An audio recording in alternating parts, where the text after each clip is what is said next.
Simplified are us other guys who makes it looks easy. Your number one learning channel. Ooh. Ooh.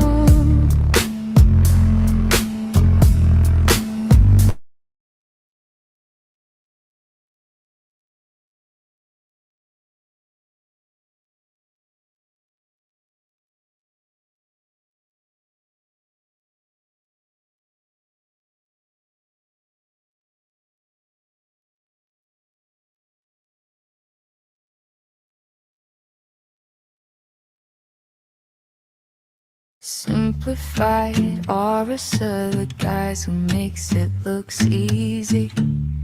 Your number one learning channel. Ooh. Ooh.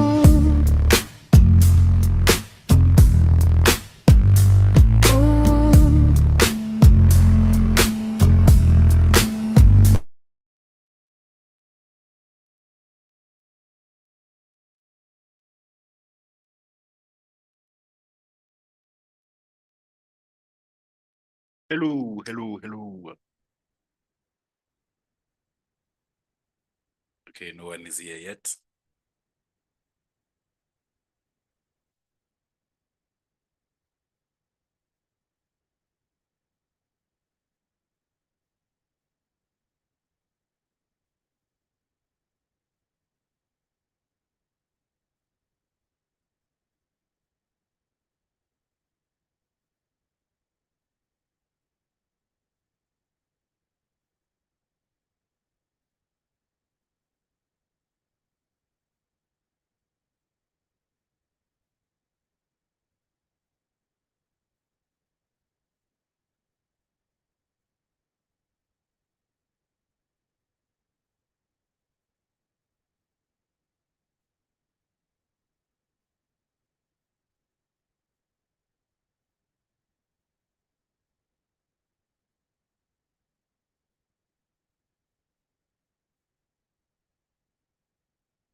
All right, welcome back, welcome back.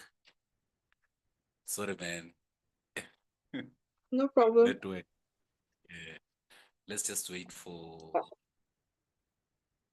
me and Wayne. Okay.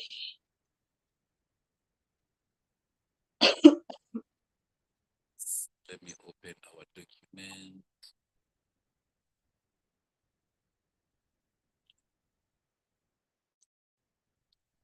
So we were about to look for hi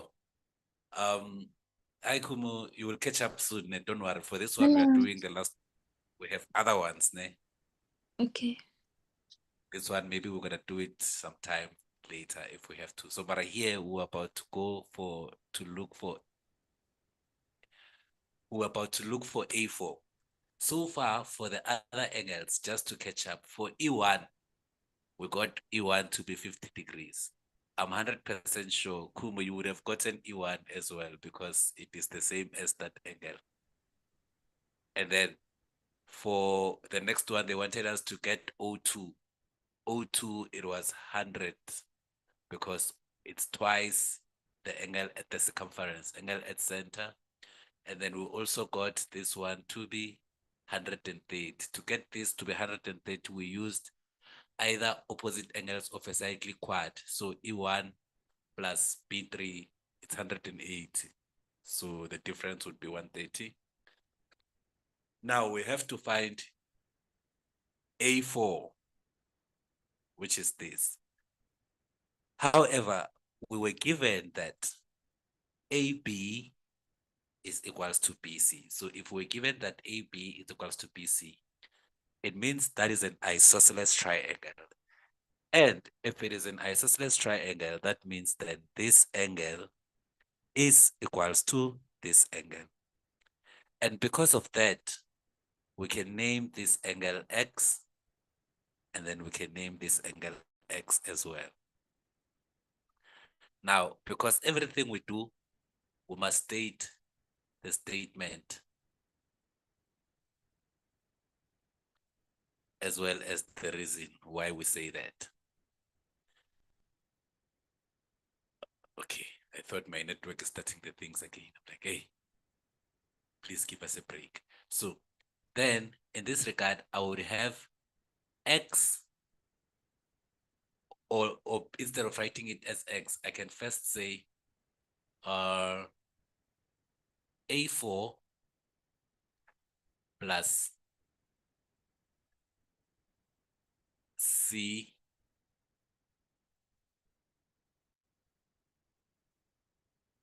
okay. I'm even wrong to say that it's angle C. I can't just call it angle C because angle C has a lot of angles. In fact, I'm gonna call it angle ACB rather. A4 plus angle ACB plus B3, angle B3 should give us 180 degrees. Reason being sum of angles in a triangle for that specific triangle, because this one is X also. So we call it ACB instead of just C, because C, we can name it C1, C2, C3, C4. I'm just lazy to divide. So let's just call it ACB. But we know that then it is X plus 130 is equals to 180 degrees. Therefore, you have 2X is equals to 180 degrees minus 130. If we take the 130 to the other side, therefore 2X is going to be 130 minus, 180 minus 130 will give you 50, right? Yes. And then if you divide by 2 both sides, that will cancel that. Therefore, our X will be 25. So therefore, E1 is 25 degrees. Also, that one is 25 degrees because the sum of angles in the triangle must be 180 degrees. Does it make sense?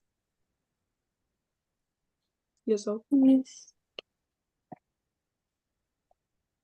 To be ready for questions like this, you just have to remember your theorems. After remembering your theorems, you must just tell yourself, whatever comes, I will remember. Because remember, everything from the previous to where we are. Hello, hello, okay. All right, all right.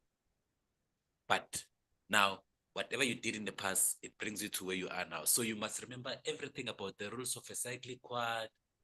Sometimes you must remember those shapes like kites, rhombus, those factors. You must constantly remind yourself to be in line with everything.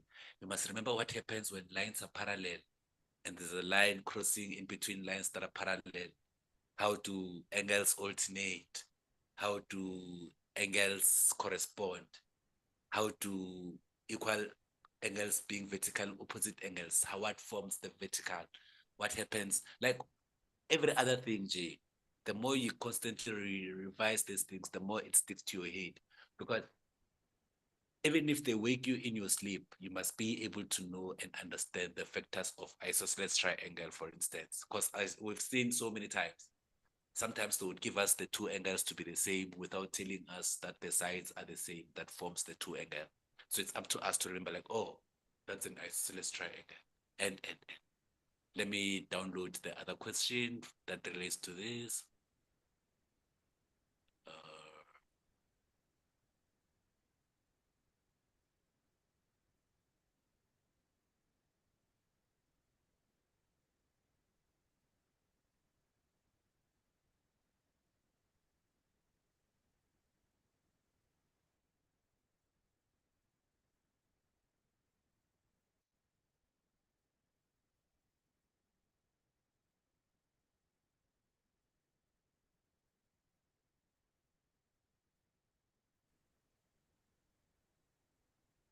guys, today my network is just bad. Did you see there was a glitch now? Yeah. Yes. Yeah, my network is just bad. But let's improvise. We have to work like this. We're just gonna, I tried to reset the laptop. It means I need to reset the Wi-Fi itself. Now I know it's gonna take time if I was to attempt that one, so I'll do it later. Oh no, it's the same one. Sorry.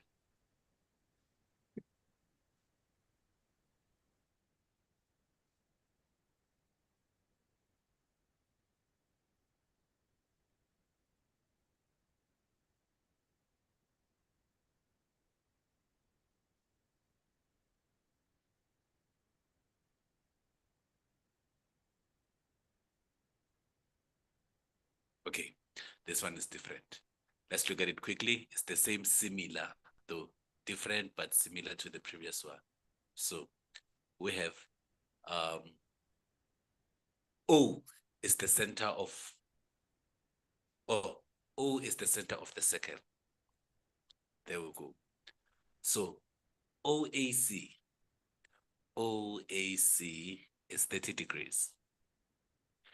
If OAC is 30 degrees, and then F is 80 degrees, somehow,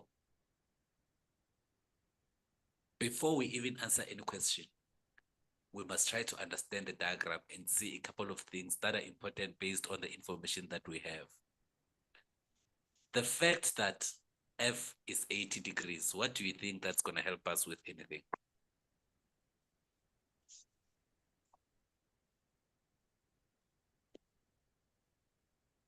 At the moment, we can't really tell what that's going to help us with, but we'll see where does it put us. But having OAC being 30 degrees, there is something to that.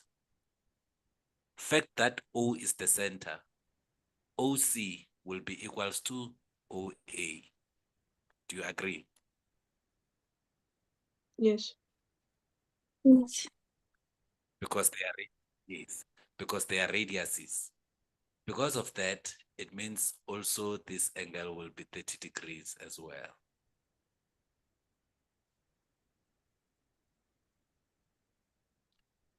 So if that angle is also 30 degrees, we have now a couple of information to can play with other things. If we know the angle, then we can tell what angle O is. If we know what angle O is, then we can tell what angle E is. If you know what angle, and so on and so on. I'm just saying, like, be able to see these things before you even say anything. So sharp. Let's pretend we never have all this information. First of all, they want us to get angle OCA. Angle OCA. We already know that in order to answer that, we must have our statement and reasons. So OCA is equals to 30 degrees. What's the reason for that?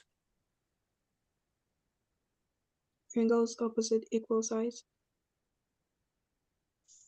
Yes. Angles opposite equal sides. Some may even say isosceles triangle. Would even get the mark as well. So angles opposite equal sides in a triangle, which is an isosceles triangle. For sure, it was just one mark. Question 2 is to find angle O in that order, the way we came about.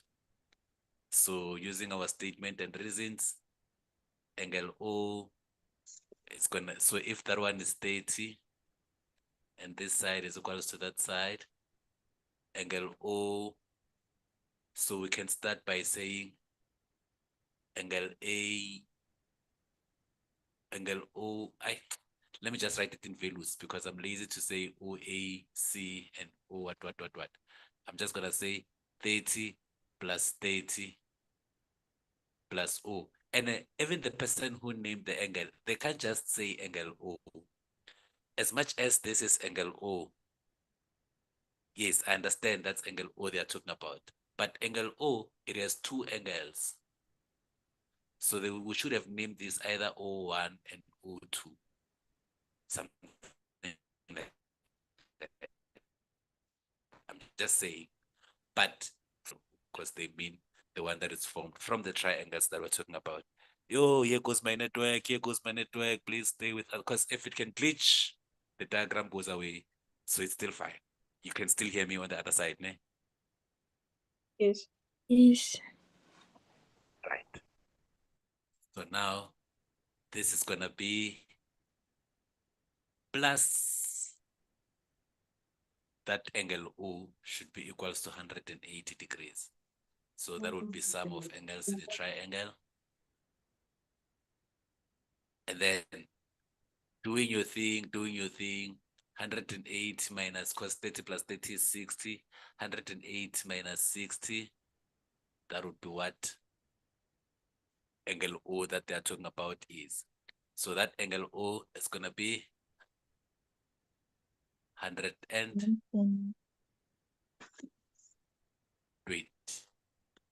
So this means this will be 120. So if that is 120, what would be angle AEC?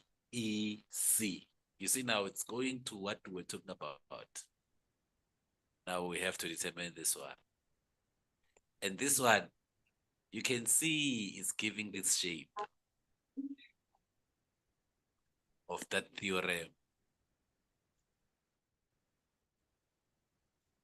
that we know of angle adjacent. So if that is 120, the circumference is going to be half of that. What is half of 120? Is 60. Therefore, AEC is going to be 60 degrees. Reason, angle at center, or just by saying at angle at center, you're going to get the mark for it. They do know you understand what you're saying about angle at center being twice, even for the fact that you gave it a correct value as well. It counts a lot. So whatever you put, it should be given like that. Still together. Yes. Yes, sir. Right. Let's see how worse it can get. I'm gonna remove this for now.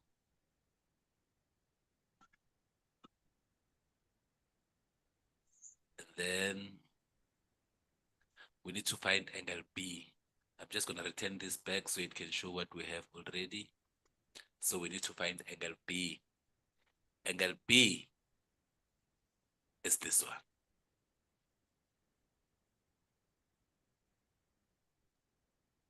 So if we need to find angle B, same thing. I need to have statement and reason. So to get angle B, there are so many ways. You can see where you have a couple of cyclic quads inside the circle. A cyclic quad, it touches the circle 4 times at its corners. So we can see that we have cyclic quad ABCE or AECB. We have cyclic quad ACEF or AFEEC, depending on how you call it. So we can see that. Okay, let me just move this a bit above so it can show where it's not connected to anything.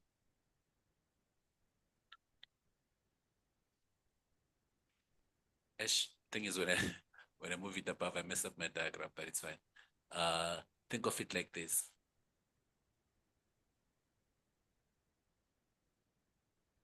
Think of it like this. Scrap this. I'm just writing this, the answer underneath here. It's not about that. Think of it as B plus AEC is equals to 108 because they are opposite angles of a cyclic quad.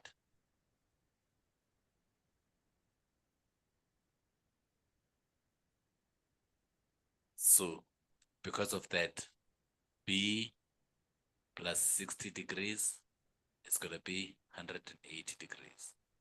So B is going to be 180 minus 60. It's going to be 120 as well.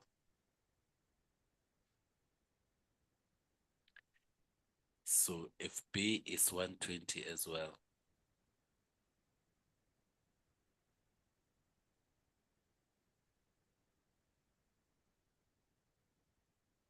what would be the next?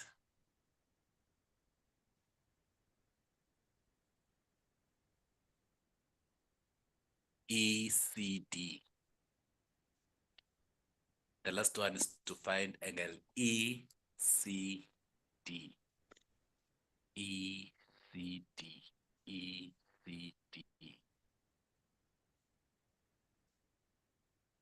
ECD. Everyone can see it, ne? This one.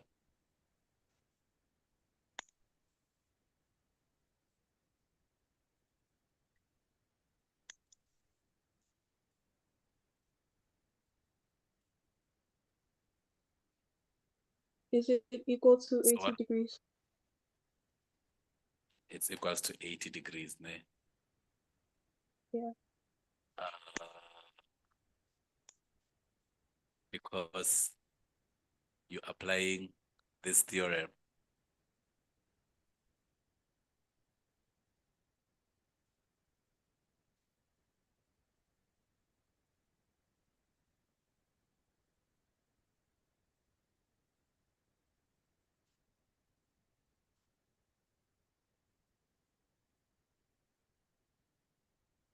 So meaning you've heard of something like this.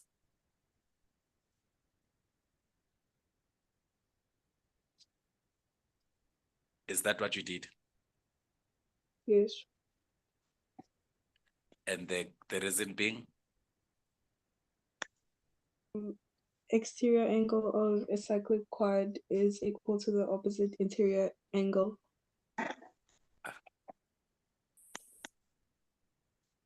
I hope everyone was seeing it in that way also.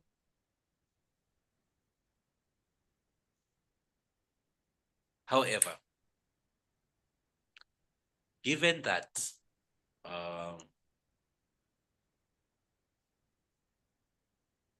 I'm trying to see if you don't want to do it like that, could we find an alternative way? Because there's so many ways. It's geometry. There are so many different ways. So if I was to consider a different way, hey, nah. As much as there is at this moment, I can't see it. But when I look, yeah, at this moment, I can't see it because I'm trying to, there's still this angle. We still have this angle in question in between here for us to complete. So I can't just, we still have this angle, which we can find. But yeah, at the moment, I think that's the best way to explain this because it, yeah. So you would say angle AED, angle ACD is going to be 80 degrees as well because the opposite of that one, the opposite of that angle will be this side, and then the interior opposite is that, which is equals to that.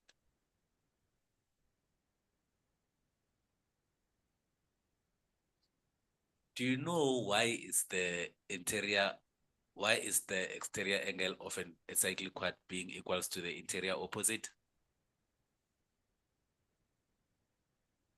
No. Because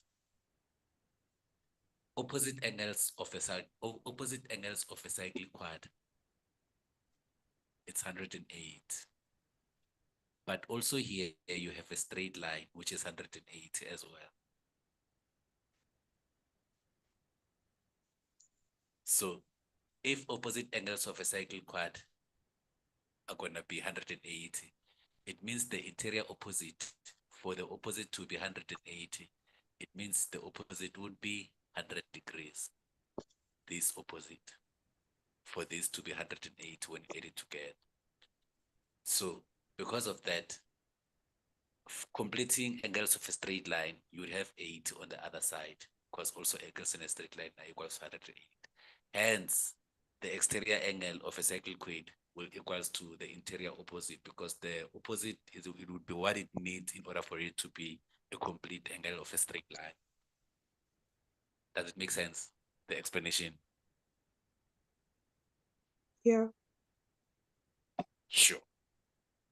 Awesome. Everyone gets it, ne? Yes, sir. Yes. Sure. Let's move to the next one. I'm gonna open it now. I'm opening this images K11 from the direct source.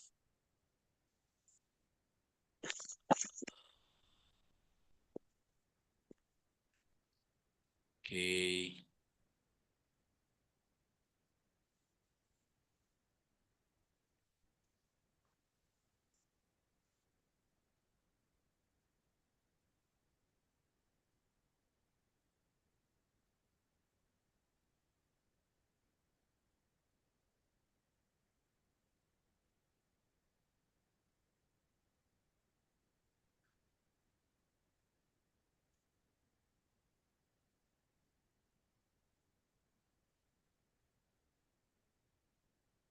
Question 9, what are we looking for?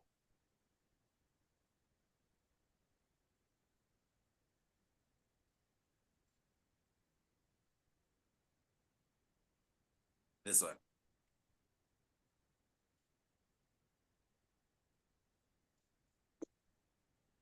What was the first question? We can just do it from here. You can just tell us what we did, K11. It didn't they didn't give us any questions. They just told us to calculate the size of ABC. So yeah. Or we just have to calculate the sides of the complete A and the complete C and the complete D and or the in-betweens. Or it doesn't matter, ne? First No, of like all, the angle oh now I'm saying when we say C, we're calculating this whole C, and then we're calculating this whole D, and then we're calculating the whole A, or in the angles inside. no, they're talking about specifically For angle angle B at the top, like they or there's B at the top. yeah. Is it okay? Oh yeah, I'll just send another sorry. picture. Yeah. Okay. Oh. So we have angle. So we need to determine angle B and A. No, only a angle B. Yeah, angle B.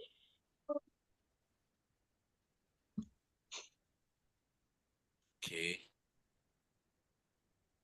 So meaning from us,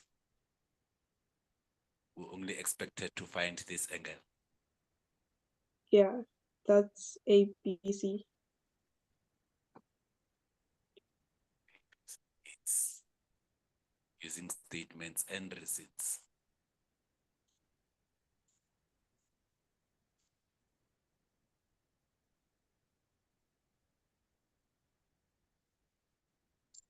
The easiest way to get to angle B, let's create a road that can take us there.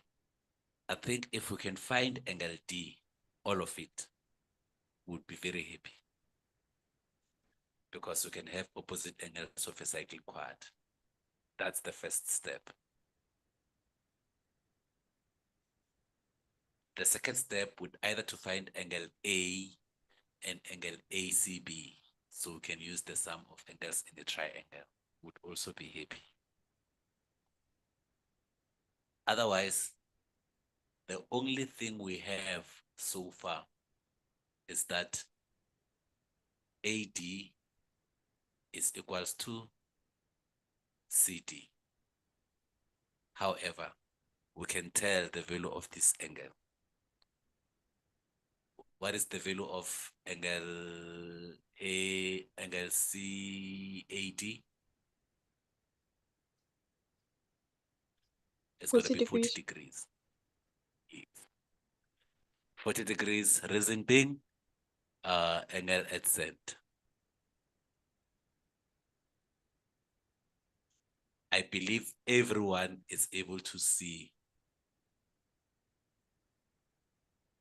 angle at center, this circumference. It forms the same angle there. So that's why angle at center is twice the one at the circumference. And then having the fact that AD is equals to CD. If this is 40 degrees, okay, let me write it with proper color. If this is 40 degrees, it means also this would be 40 degrees. Do you agree? So angle ACD is also 40 degrees. Reason being opposite angles of equal sides of a triangle, isosceles triangle, right? Yes. And then you only have one angle left. So meaning angle D is going to be 180 minus 40 plus 40, which is 80 degrees. Sum of angles in the triangle, which means angle D will be 100 degrees.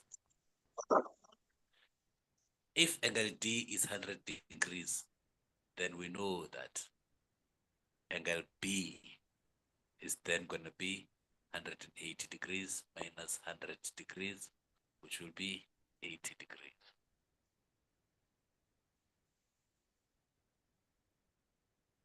And if it is equals to 80 degrees, we say angle at then, oh no, opposite angles, reason being opposite angles of a cyclic quad.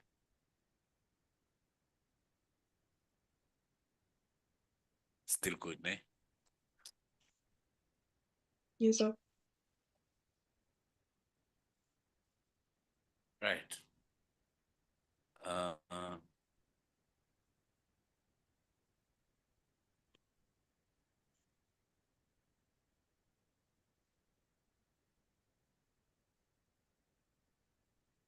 I'm just testing the next lesson that I was supposed to have to tell them we're just taking a bit delaying, but we'll be there.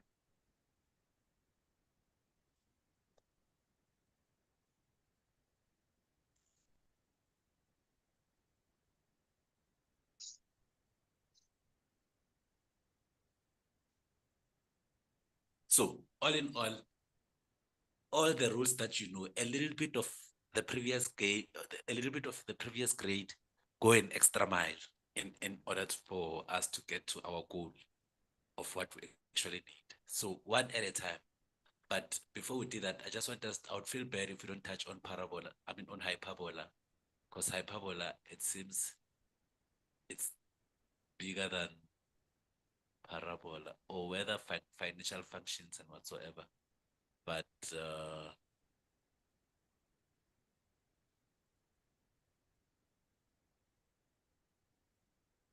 oh, you sent me so many. Oh, can I use some are repeating? Okay. Okay. Like yo, there's a lot of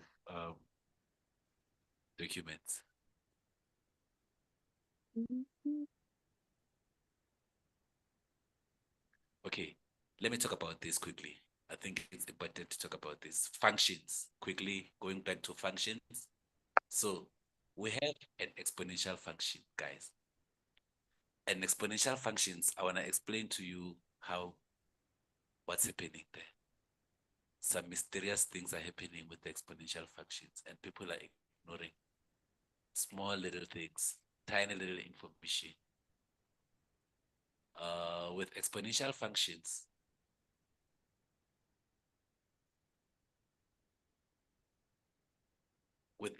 functions, generally, let's ignore the image that we have there for now. I'm going to explain something first. Generally, an exponential function come in the form of y is equals to a to the exponent x. This would be the general form of a normal, simple, standard exponential function. This exponential function, you know that you let x to be 0 to find the y-intercept, and you let y to be 0 to find the x-intercept.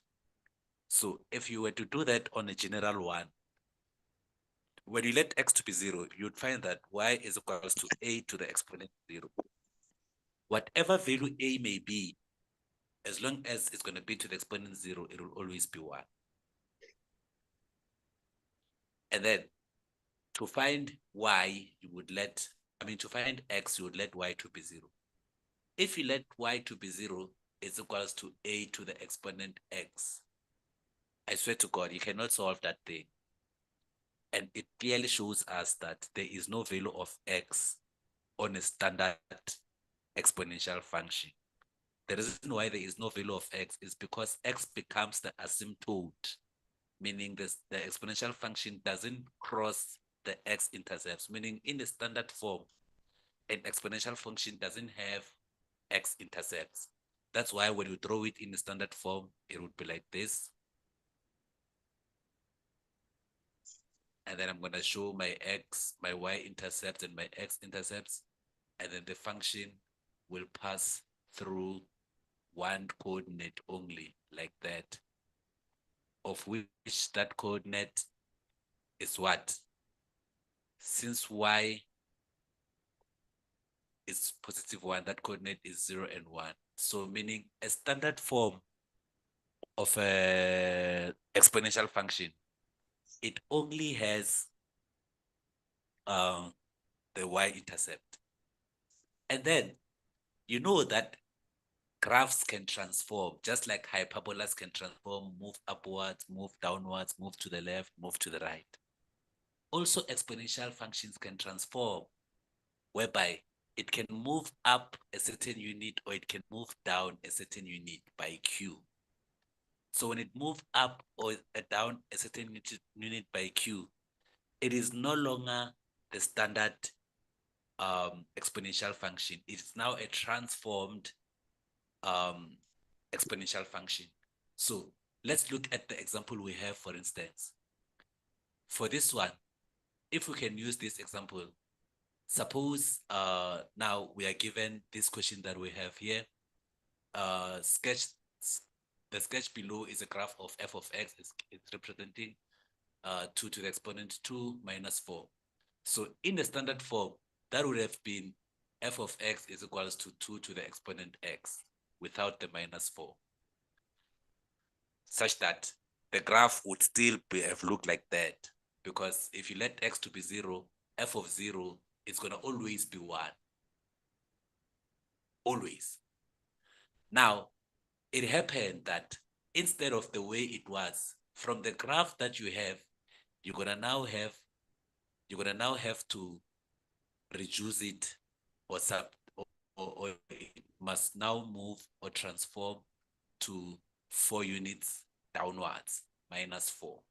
That -4, it represents a transformation. It means that graph from the original, it moved 4 units downwards.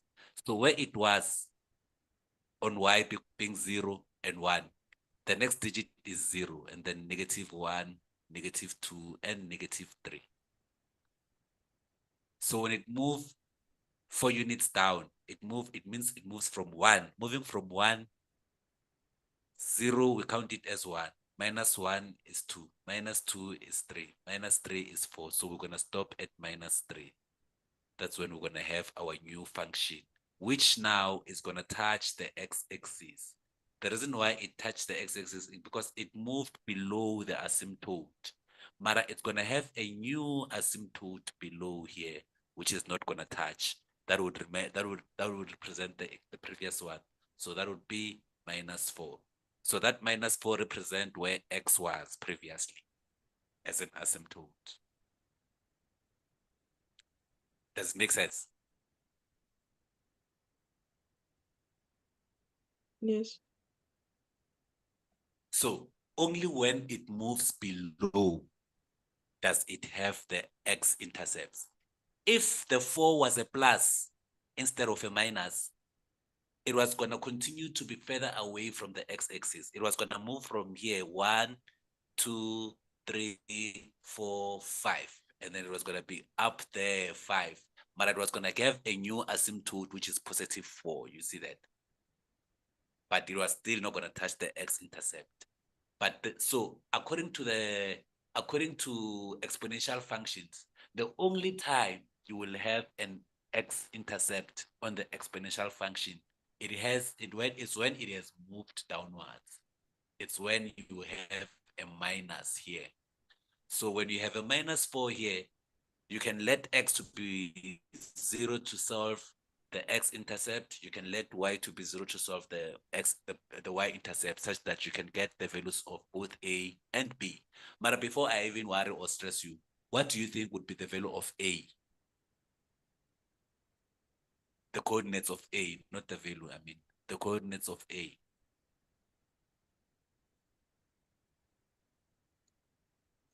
0 and -4.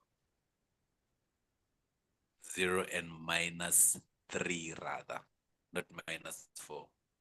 Because it didn't move Oh, from did it? 0 to a, it moved from 1. It moved from 1. So 1, when you go 0, you're already 1. The only thing that is -4 is the asymptote.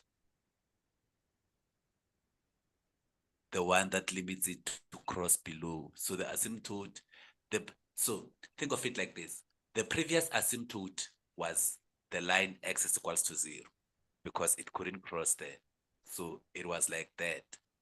And then it moved 4 units down. So from 1, it's 0. And I mean, from 1, I go to 0. It's already 1 unit when I'm at 0. -1, 2 units. -2, 3 units. And then -3, 4 units down from the actual point. But then the asymptote also moves 4 units down from 0, 1, 2, 3, 4. So it would be there. So don't be confused about that part. Ne? Okay.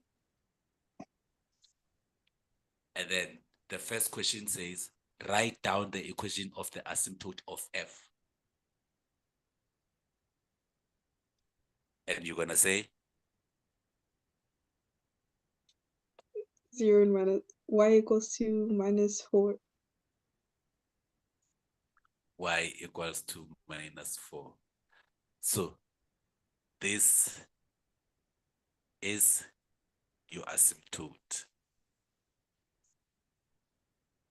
And then since that is your asymptote, therefore your asymptote will be the line y is equals to -4. You felt like you were doubting and you were correct.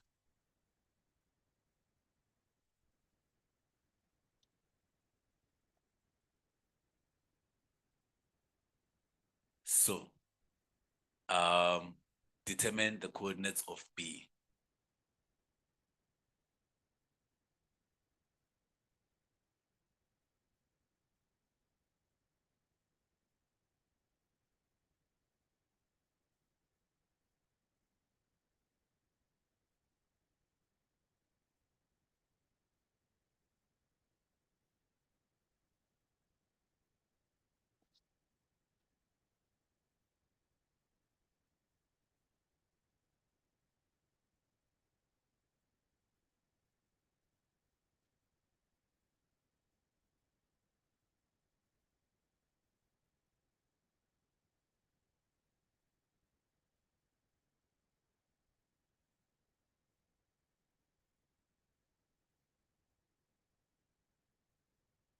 Do you have any clue where do we start to find the coordinates of b?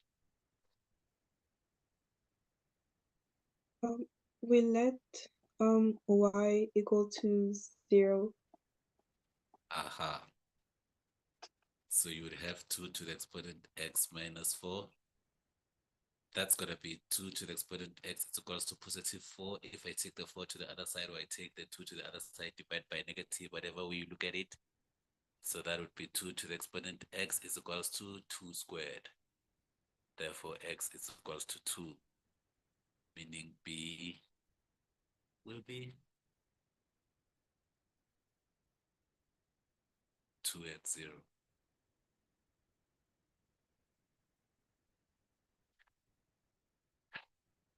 So with exponents, it's not that bad. You just have to remember such things of it will always have the negative, it will always have x-intercepts when it has moved downward. So it means for your thing to have x-intercept, it must be minus value that side, because it must move downwards. And it must move at least by more than 1 unit for it to be below 0. But that's the story for another day. Okay, let me look for another one.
Looking at questions like this, for f of x, finding the x-intercept and the y-intercept wouldn't be a problem, right?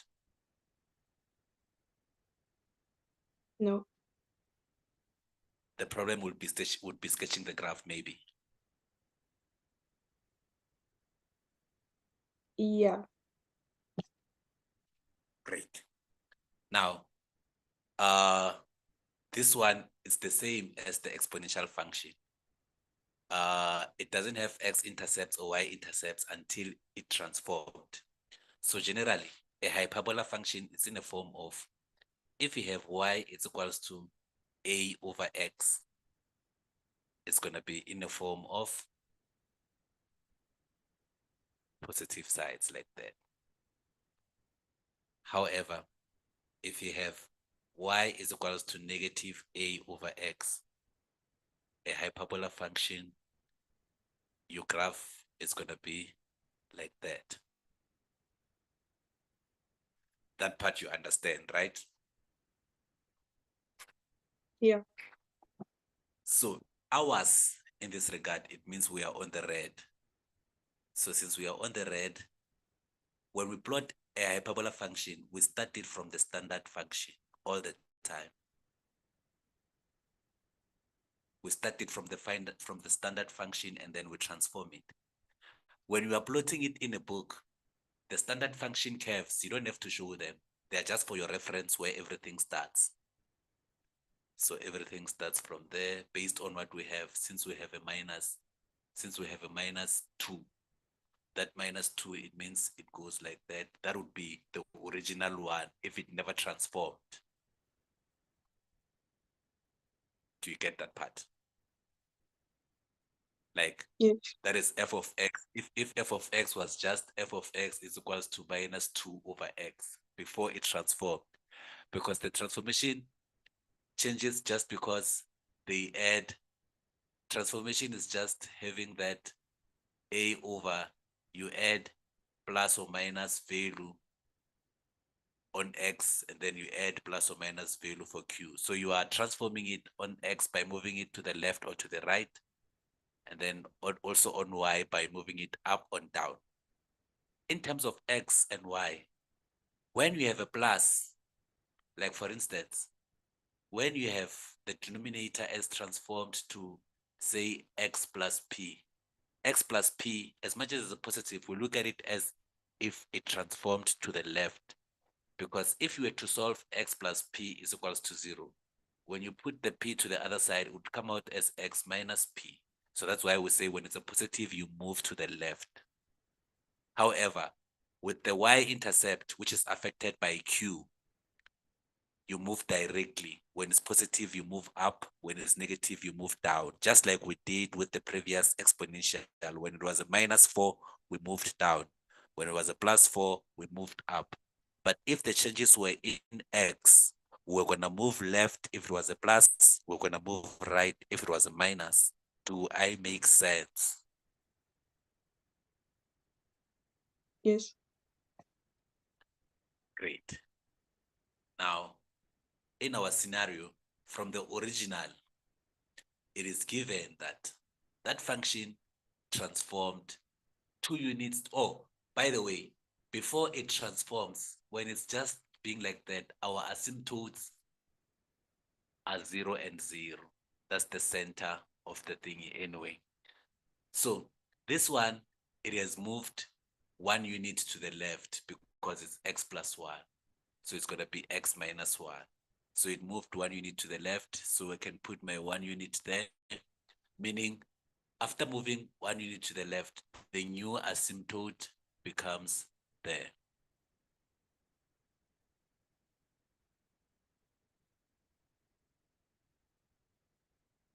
The new, because it moved 1 unit to the left. After moving 1 unit to the left, it then moved minus 3. Minus 3, is it 3 units up or 3 units down?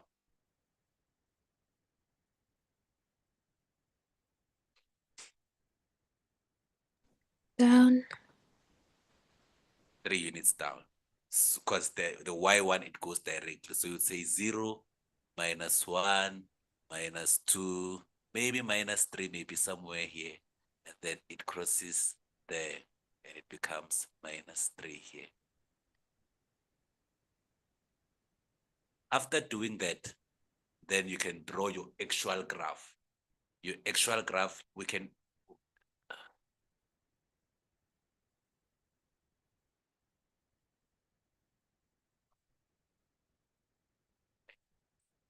technology. Sometimes it just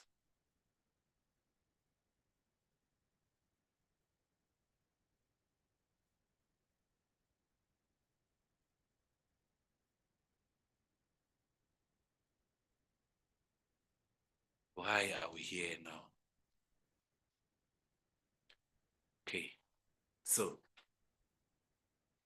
now we're gonna draw the actual graph. Drawing the actual graph, it means it must go like this.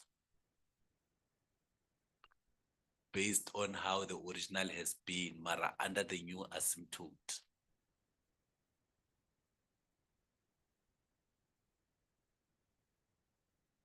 So when it go like that, then I can erase the original trace. Because it doesn't matter. What matters is the new graph.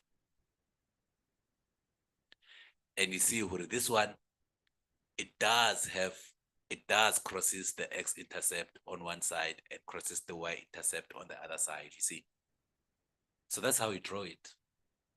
As much as you reference to the original graph, what matters is these points where it is now touching. So you can call that point A, you can call that point B, but that is the graph. That's how you draw a hyperbola function. You reference it from the original and then you transform it to the new one. So meaning our new asymptotes or our new center there, it would be -1 and -3 because it was formed from the transformation.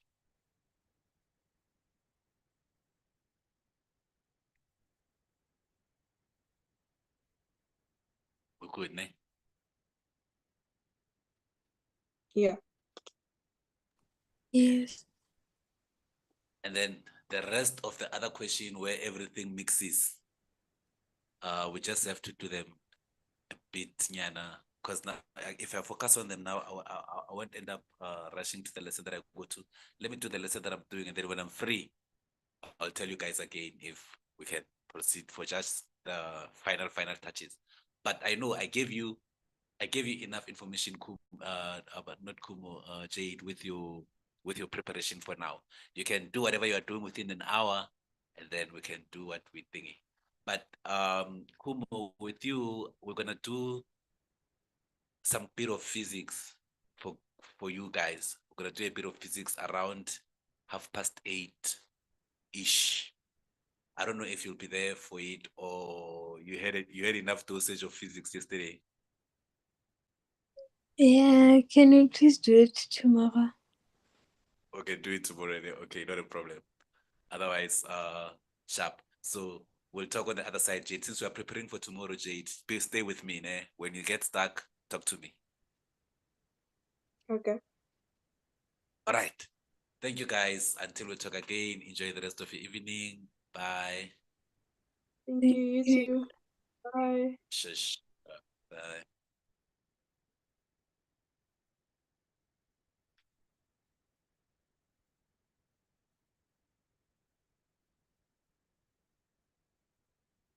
So if you were watching this from YouTube, you see how we do it, right? We're actually doing this lesson through Zoom.